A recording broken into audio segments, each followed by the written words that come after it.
کا کوئی نہیں ہے سوائے اللہ کے۔ اللہ تعالیٰ انہیں ضرور اس زمانے میں ذلیل بھی کرے گا، انہیں رسوا بھی کرے گا، اور انشاءاللہ مظلوم کو اس کا حق مل کے رہے گا۔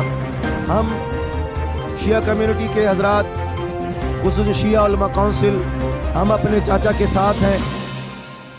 ہم جتنی مدد کر سکے شیعہ علماء کونسل کے لوگ، ہم اپنے بزرگ کی مدد کریں گے۔ ہم کوشش کریں گے کہ ہم ان کے گاؤں جائیں، وہاں سے معلومات کریں۔ انشاءاللہ ہم چاچا کے ساتھ ہیں۔ کوئی ان سے پوچھے کہ یہ کیوں رو رہے ہیں،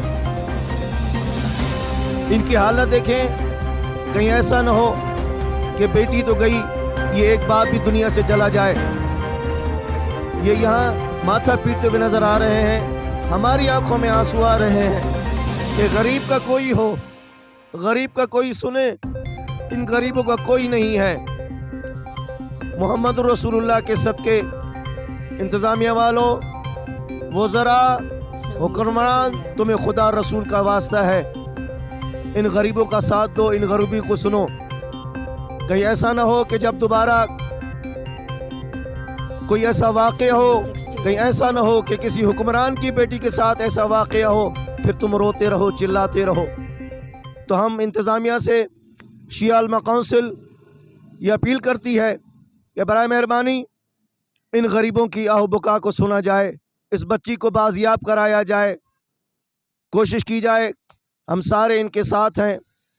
انتظامیہ، ہماری انٹیلیجنس ادارے کہاں مر گئے ہیں؟ کہاں ہیں وہ ادارے جنہیں یہ پتہ ہوتا ہے کہ سمندر میں کتنی مچھلیاں کہاں رہتی ہیں؟ کیا ان کو یہ پتہ نہیں ہے کہ ایک بچی ایک گاؤں سے غائب ہوتی ہے اور وہ کہاں چلی گئی؟ سب پتہ ہے ان کو۔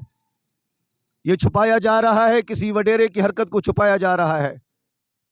تو میں شیعہ علماء کونسل کا ضلعی صدر سید ضیاء الحسن کاظمی، میں یہ اپیل کرتا ہوں انتظامیہ سے بھی، اعلیٰ حکمران سے بھی، کہ غریب کے آہ و بکا کو سنا جائے اور اس بچی کو جلد از جلد بازیاب کرایا جائے، اور ایک باپ گھر جا کر سکھ کا سانس لے۔ آپ سے کچھ نہیں مانگتا، نہ کوئی لاکھوں روپیہ مانگ رہا ہے، نہ کروڑ روپیہ مانگ رہا ہے۔ ان کی سب سے بڑی دولت ان کی بچی ہے، جو ان کی بچی ان کو واپس دی جائے تاکہ ان کے گھر والے خوشی خوشی زندگی بسر کر سکیں۔ وما علینا الا البلاغ۔ اللہم صلی علی محمد۔